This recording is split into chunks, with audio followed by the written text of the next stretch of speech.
Voici Baalbek au Liban. Chacun de ces 3 blocs pèse 900 tonnes. Baalbek est un exemple parmi tant d'autres, un site antique témoignant d'une civilisation ancienne et avancée disparue. Ce temple antique a quelque chose d'impossible à croire. Ce n'est ni l'âge ni la beauté qui vous retiennent, c'est ce qui se cache sous les colonnes. 3 blocs de pierre pesant chacun près de 800 tonnes ont été érigés à environ 6 mètres de hauteur et si solidement imbriqués que 2000 ans de séisme n'ont pas créé le moindre interstice. Baalbek possède les plus grosses pierres jamais soulevées, empilées et transportées de toute l'histoire de l'humanité, et les plus grandes colonnes de pierre de toute l'Antiquité. Quand on voit à quel point cela paraît impossible, on comprend que la véritable histoire de Baalbek est bien différente de celle qu'on nous a enseignée. Les pierres et la colline qui ne devraient pas exister. La ville de Baalbek est perchée sur une colline de la vallée de la Bekaa, dans l'est du Liban, au cœur d'une vaste plaine agricole parsemée de petits villages. Elle se situe à environ 130 mètres d'altitude et à quelques 80 km de la côte. Mais ce qui frappe le plus, c'est le bloc de ruines qui surplombe les rues modernes. Des hommes vivent sur cette colline depuis des temps immémoriaux. Des fouilles ont mis au jour des vestiges agricoles et des poteries datant du début de l'âge du bronze attestant de l'existence d'une ville il y a plus de 40 ans. Plus tard, elle fut associée à un dieu de l'orage et du ciel. Sous domination grecque puis romaine, elle prit le nom d'Hellopolis, la cité du soleil, et devint l'un des principaux lieux saints des provinces orientales. Aujourd'hui, Baalbek est inscrit au patrimoine mondial de l'UNESCO et est réputé pour ses temples romains parmi les mieux conservés de toute la Méditerranée. En pénétrant dans l'enceinte sacrée principale, l'immensité du site est frappante. Les pierres ne sont pas seulement imposantes, elles semblent démesurées même pour l'époque romaine. Sur le point culminant de la colline se dressent les principaux ensembles de temples. L'un d'eux, un temple gigantesque, était dédié à Jupiter, la divinité principale du lieu. Une autre légèrement plus petite mais très bien conservée était dédiée à Bacchus, dieu du vin et des festivités. Une troisième plus petite et incurvée était dédiée à Vénus. Vue de loin, les hautes colonnes et les larges marches ressemblent à celles d'autres temples romains, simplement plus hautes et plus rapprochées. On pourrait facilement croire que tout le mystère s'arrête là, avec la finesse des ouvrages en pierre et la grandeur de l'ensemble. La véritable énigme se cache sous les colonnes gigantesques du temple de Jupiter. On y trouve une vaste plateforme de pierre artificielle. Elle fonctionne comme un immense caisson qui retient le flanc de la colline et supporte une terrasse artificielle. Il ne s'agit pas simplement d'une enveloppe de pierre autour du sol, mais d'un profond mur de soutènement constitué de blocs de calcaire empilés et emboîtés les uns dans les autres. Le long de la partie inférieure de ce mur, les bâtisseurs ont utilisé des pierres colossales. Nombre d'entre elles mesurent entre 9 et 12 mètres de long et pèsent plusieurs centaines de tonnes. Elles courent le long du bord extérieur de la terrasse, comme une ceinture et forment la base du caisson. Au-dessus à l'ouest se trouve la rangée la plus célèbre de toutes. 3 blocs s'y dressent en un seul alignement qui a fasciné écrivains et visiteurs pendant des siècles. On les appelle aujourd'hui souvent le trilaton, un terme qui signifie simplement 3 pierres. Chaque bloc mesure plus de 18 mètres de long, environ 4 mètres de haut et environ 3 mètres d'épaisseur. Leur dimension et la densité du calcaire permettent d'estimer leur poids entre 750 et 800 tonnes environ. Rares sont les édifices dans l'histoire à avoir utilisé des blocs monolithiques de cette taille.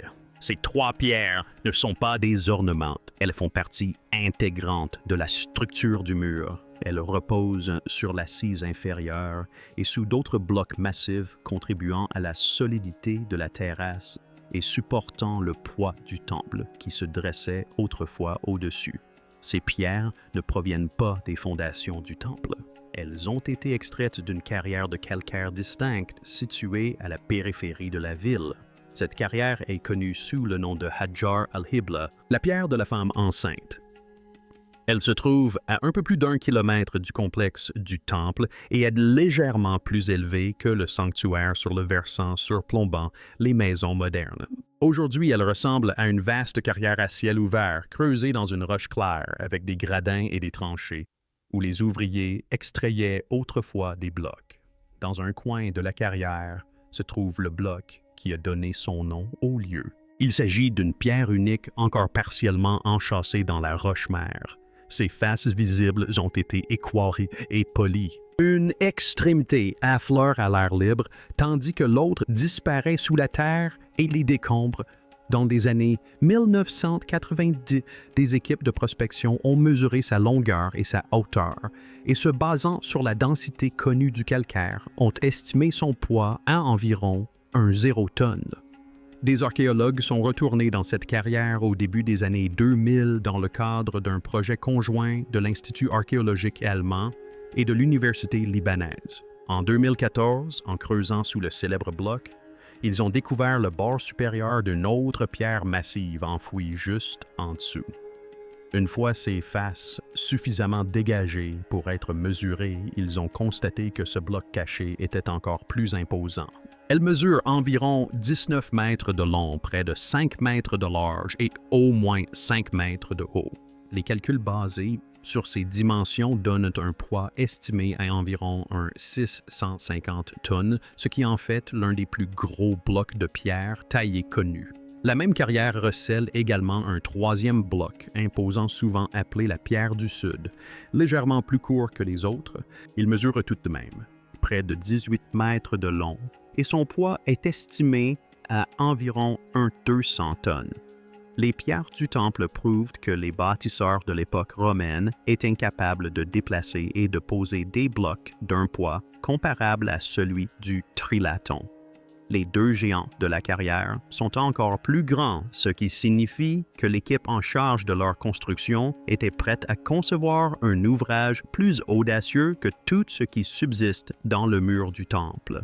Lorsque l'équipe germano-libanaise a étudié les parties inférieures des pierres de la carrière, elle a découvert des fissures et des zones de faiblesse dans la roche. Elle en a conclu que les blocs avaient été abandonnés pour des raisons pratiques. Dès l'apparition de défauts, à la base, le risque de briser la pierre lors de son extraction ou de son transport était devenu trop élevé. La solution la plus sûre consistait donc à la laisser sur place et à tailler un nouveau bloc à proximité. Pour comprendre comment cela s'inscrit dans l'histoire plus large du site, il faut examiner aussi bien le dessous que les alentours de la terrasse du temple. La plateforme de pierre qui supporte le temple de Jupiter n'était pas la première structure importante à cet emplacement. De profondes tranchées creusées le long du grand parvis ont révélé que sous le dallage romain se trouve un niveau de sol plus ancien, plusieurs mètres plus bas que celui emprunté aujourd'hui par les visiteurs. Sur cette surface plus récente, les archéologues ont mis au jour un podium de pierre indépendant plus ancien et un vieil escalier qui y menait. Ensemble, ces éléments indiquent l'existence d'une entrée et d'une terrasse plus ancienne ultérieurement enfouies au sein du vaste complexe romain. Il reste cependant une question que les pierres elles-mêmes ne peuvent résoudre. Aucun auteur antique n'a laissé de traces écrites expliquant comment les plus gros blocs ont été extraits de la carrière et intégrés au mur ouest. Les équipes modernes peuvent retracer la provenance des pierres, leur destination finale et l'évolution de la colline au fil des différentes phases de construction. Mais la réponse, aussi simple et concrète soit-elle, qui plane encore aujourd'hui sur le site demeure un mystère. Comment tailler, déplacer et poser une seule pierre aussi lourde qu'un petit navire de guerre, un tour de force d'ingénierie? Comment déplacer un bloc de 800 tonnes? Pour se faire une idée de l'échelle, il est utile de comparer. Sur la plupart des chantiers romains, les lourds blocs pèsent plusieurs dizaines de tonnes. C'est tout de même considérable. Un poids considérable, certes, mais qui reste dans les limites de sécurité des grues et engins de levage romains classiques. Lorsque les Romains ont érigé des obélisques égyptiens dans leur ville, ils ont repoussé les limites. Le grand obélisque latin de Rome pesait initialement un peu plus de 400 tonnes, avant de se briser et d'être reconstruit plus court. Quant au célèbre obélisque du Vatican, son poids est généralement estimé à un peu plus de 300 tonnes. Il s'agissait là de projets prestigieux pour les empereurs, de tels accomplissements qui ont inspiré des livres et des sculptures. Passons maintenant au monde moderne. La grue à portique fixe, Thun, située dans un chantier naval de Yantai-Yantian, détient le record du levage le plus lourd jamais effectué par une grue. Avec ses quelques 20 tonnes, elle est aussi haute qu'un immeuble et sa construction a coûté des dizaines de millions de dollars. Et cela ne fonctionne qu'à l'intérieur d'un seul chantier. Même aujourd'hui, soulever un bloc massif de 800 tonnes ne serait pas une mince affaire. Il faudrait du matériel sur mesure, des structures en acier robuste, des modélisations informatiques et une planification minutieuse. Les pierres du triathlon de Baalbek se situent précisément entre ces deux extrêmes. Elles dépassent de loin les capacités des grues romaines, mais restent bien en deçà des levées records des chantiers navals modernes. Cet entre-deux signifie que l'opération n'est pas totalement impossible, mais chaque étape repousse les limites des cordes du bois, du fer et de la force humaine. Avant de pouvoir déplacer un bloc, il faut le dégager de la colline. L'extraction du calcaire à une échelle normale est un savoir-faire bien connu. On trace un rectangle sur la roche-mère, on creuse des tranchées sur les côtés et les extrémités à l'aide de pics et de burins en fer, puis on creuse la base. Dans ces entailles, on enfonce des coins. Certains sont en métal, d'autres en bois sec qui gonflent au contact de l'eau. À mesure que les coins mordent, de minuscules fissures se propagent dans la roche suivant les lignes tracées par le maçon. Après plusieurs coups de marteau et d'humidification, la pierre se détache notamment sur les très gros blocs. On peut encore observer ce procédé à Hajar al-Hibla.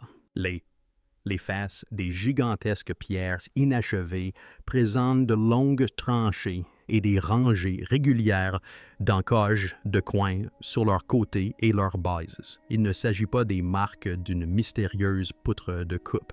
Elles correspondent à ce que l'on observe dans d'autres carrières romaines, des coups répétés d'outils en fer et des rangées systématiques de coins.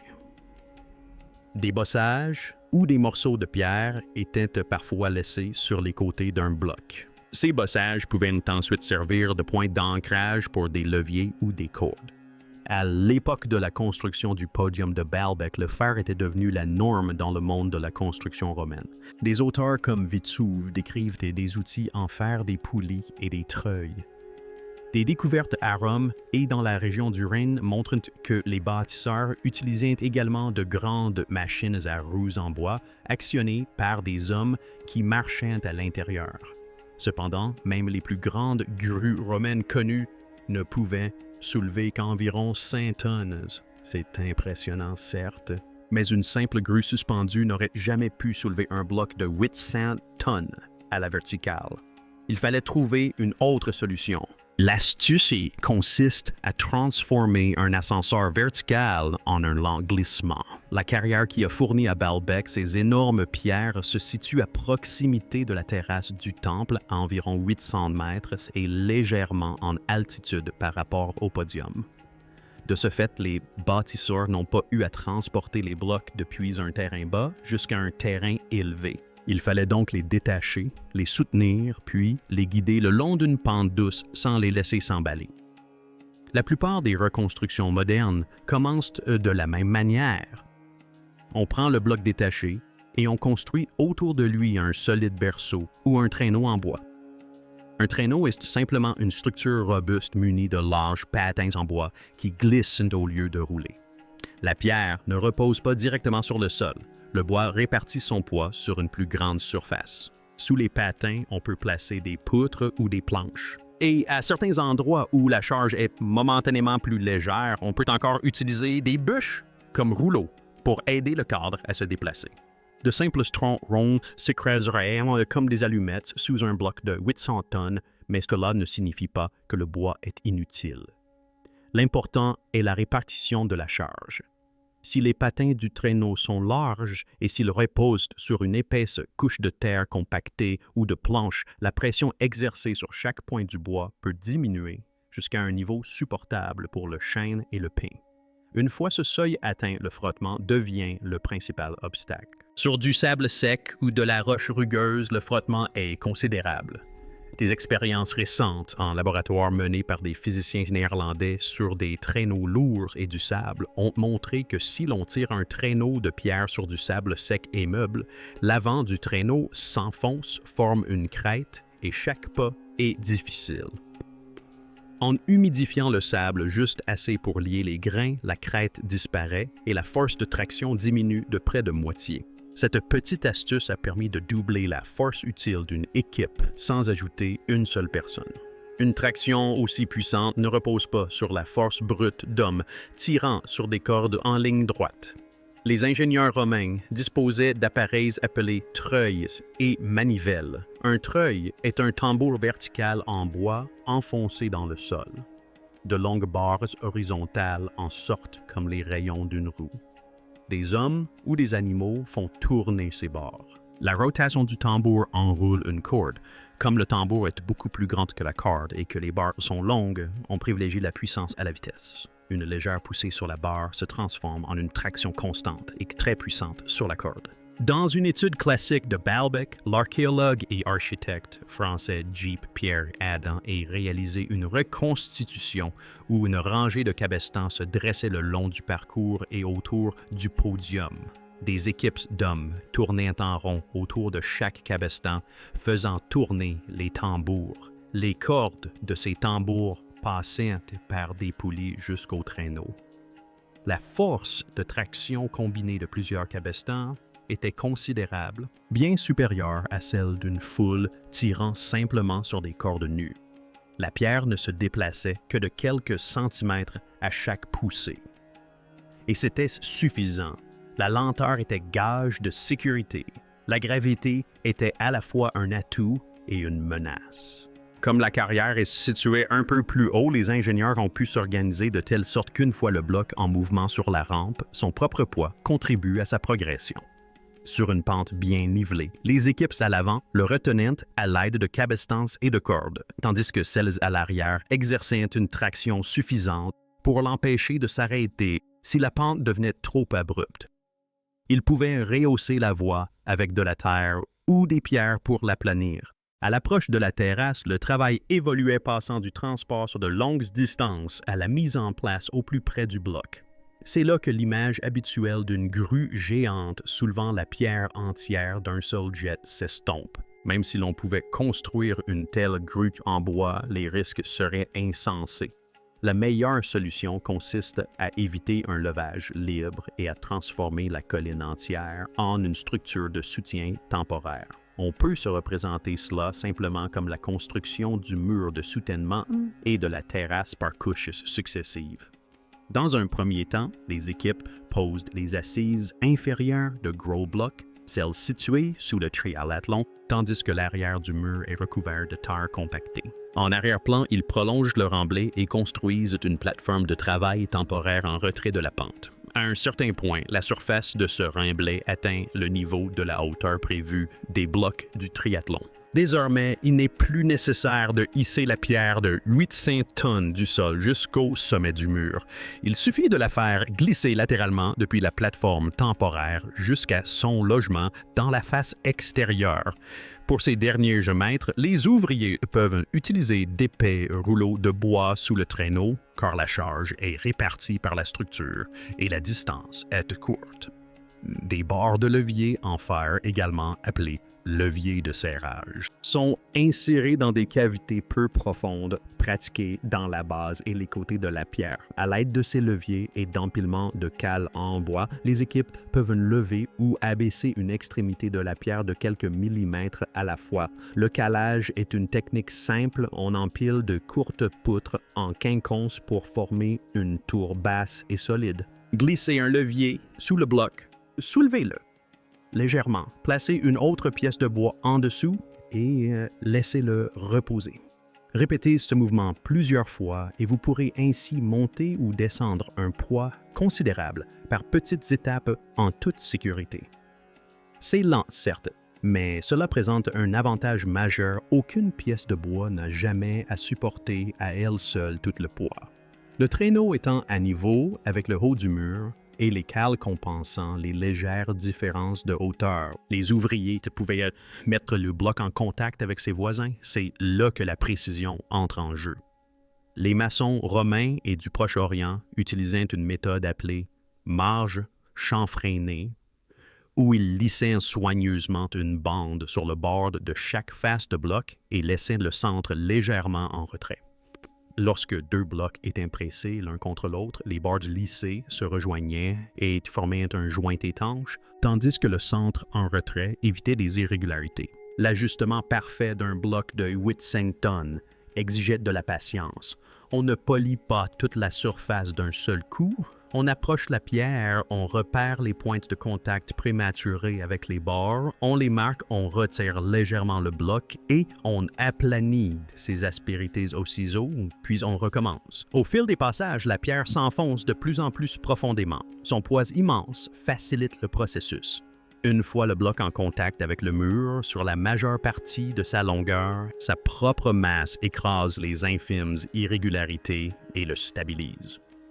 Les ingénieurs de l'Antiquité utilisaient également des formes subtiles pour renforcer la structure. Certains blocs sont légèrement plus larges à l'arrière qu'à l'avant, ce qui leur permet de s'emboîter dans le mur. D'autres présentent de petits épaulements ou des languettes sur leur face supérieure et inférieure, qui servent de clé entre les assises lorsque des milliers de tonnes de maçonnerie exercent une pression. Ces formes rendent plus difficile le déplacement latéral d'un bloc lors d'un tremblement de terre. Baalbek illustre parfaitement cette approche sans pour autant rompre totalement avec les autres constructions en pierre antique.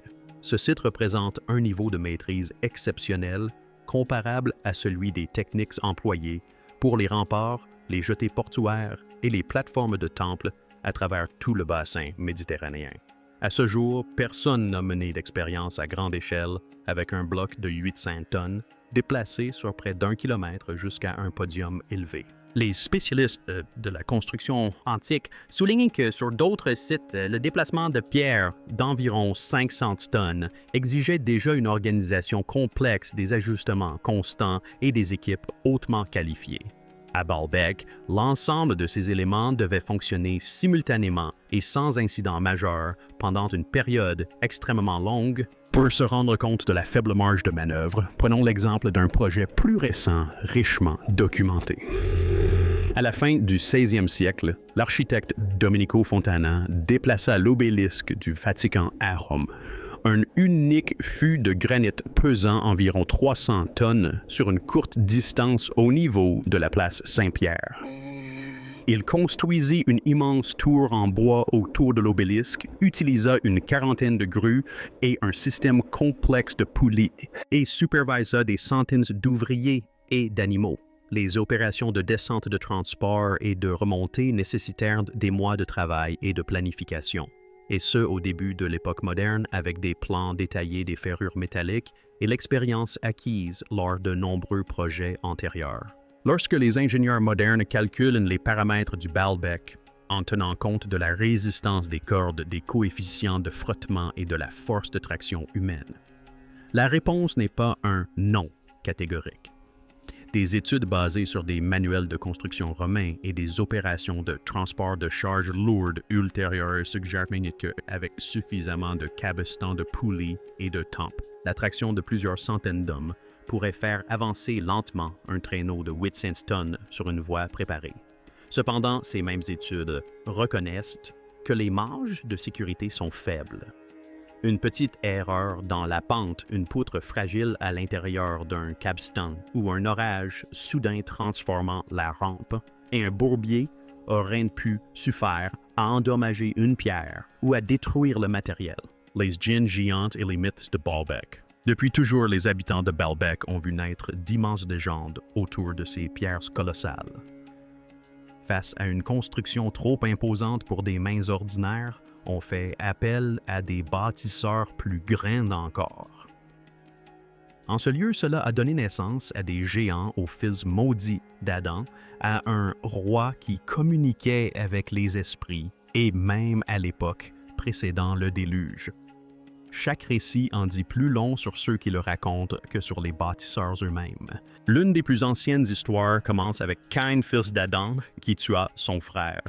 Certains auteurs chrétiens et locaux du Levant racontent que Caïn maudit et envoyé vers l'est Héra et construisit sa première ville sur cette colline, même pour se cacher de la colère divine. Dans cette version, Baalbek n'était pas qu'une simple ville. C'était un refuge construit par un meurtrier qui voulait se protéger du jugement par d'épais murs et de lourdes pierres. L'histoire ne s'arrête pas là. Une autre version raconte que la première ville tomba lors du grand déluge et resta en ruine, et qu'un roi nommé Nimrod vint plus tard avec une race de géants pour la reconstruire. Nimrod apparaît dans les anciens récits du Proche-Orient comme un puissant chasseur et un rebelle qui voulait défier le ciel. Dans certaines versions liées à Baalbek, ces géants reconstruisirent la colline en une tour, une sorte de rivale de la tour de Babel, utilisant des pierres si énormes que seules des mains surhumaines pouvaient les soulever. Lorsque la tour s'effondra, les géants périrent, mais les fondations furent laissées sur place en guise d'avertissement. Au moment où les auteurs musulmans commencèrent à décrire les ruines, l'attention se porta sur une figure bien différente, le roi Salomon. Dans le Coran et les récits musulmans ultérieurs, Salomon est un souverain sage, capable de parler aux animaux et de commander à des êtres appelés djinns. Dans la croyance islamique, les djinns sont des esprits invisibles faits de feu sans fumée. Ils peuvent construire, voyager et porter de lourdes charges d'une manière inaccessible aux humains. Il était donc presque naturel que lorsque les habitantes de la région tentèrent d'expliquer Baalbek ils disent, Salomon l'a fait avec ses djinns. Selon certaines de ces légendes, Salomon souhaitait un palais pour impressionner la reine de Saba lors de sa visite. Il ordonna aux djinns de construire un édifice qu'aucun autre roi sur terre ne pourrait égaler. Ils sculptèrent des pierres gigantesques, les transportèrent dans les airs et les déposèrent autour d'une vaste cour. Après le départ de la reine, le récit raconte que le palais symbolisait son pouvoir sur les humains et les esprits. Dans une autre version, Dieu, irrité par l'orgueil de Salomon, envoya le feu du ciel qui réduisit le palais en cendres. Seules des parties des fondations, notamment une rangée des plus grosses pierres, ont survécu. On accuse même les djinns d'être responsables des plans brisés encore visibles dans la carrière. Une légende locale raconte que les blocs géants inachevés qui gisent aux abords de la ville n'ont pas été abandonnés à cause de fissures ou de la mauvaise qualité de la roche. On raconte plutôt que les djinns se sont mis en grève. Lassés de transporter des pierres pour un roi humain, ils ont laissé tomber leurs outils et ont refusé de terminer la dernière rangée. Ces histoires n'étaient pas seulement racontées par les villageois la nuit. Des érudits les consignèrent par écrit. Un évêque marinide du début de l'époque moderne reprit l'idée que Baalbek aurait été fondée par Caïn et reconstruite plus tard pour lui par un démon nommé Ismodai ou Ashidai sur ordre de Salomon. Selon cette version, l'immense forteresse était à la fois un don et une prison, un lieu où Caïn pouvait vivre et un endroit où les esprits expiaient leur châtiment. Les voyageurs européens arrivèrent eux aussi en quête de réponse. Au 19e siècle, le voyageur écossais David Urquhart écrivit que ces blocs le laissaient perplexe. Il ne pouvait concevoir que de simples ouvrières les ayant taillés et déplacés. Après avoir longuement réfléchi, il conclut que les ruines devaient être l'œuvre d'un peuple ayant vécu avant le déluge à la même époque que Noé et l'Arche. Certains lecteurs, plus tard, plaisantèrent même en disant qu'ils pensaient que des mastodontes avaient aidé à traîner les pierres. Au fil du temps, chaque nouvelle vague de visiteurs apporta son lot de rumeurs. Certains affirmaient que les blocs étaient disposés comme les éléments d'une immense horloge rythmée par les étoiles. D'autres prétendaient que la plateforme avait autrefois servi aux rituels occultes et que d'étranges bruits s'y faisaient encore entendre certaines nuits. Au siècle dernier, des auteurs marginaux propulsèrent le site dans l'espace, affirmant que la terrasse était une aire d'atterrissage pour des dieux ou des voyageurs d'autres mondes et que les pierres devaient être si imposantes pour supporter des machines volantes. Merci d'avoir regardé. Maintenant, regardez les vidéos qui apparaissent à l'écran pour découvrir d'autres histoires incroyables.